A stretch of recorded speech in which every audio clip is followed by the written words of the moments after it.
My name is Elizabeth. I am the owner of Granny Mae Strawberry Farm right here in Granite Bay, California. The farm at this location has been here for 9 years.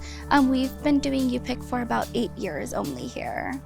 The name Granny Mae's was actually created and named after my grandmother. It was a tribute to her and all the hard work that she put into creating all the farms for us. The first thing that people do when they come in is they're here for the pictures. I know our rows look very beautiful when we first start and throughout our season. And then from there, we do have some educational signs that tell you the different varieties that we have. So it gives you a feel of each berry, and whichever one you want to pick, they can mix them up.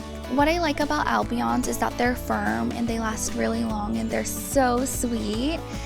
With the Warriors, I like those because they're softer and they're just very juicy and bursting with flavors.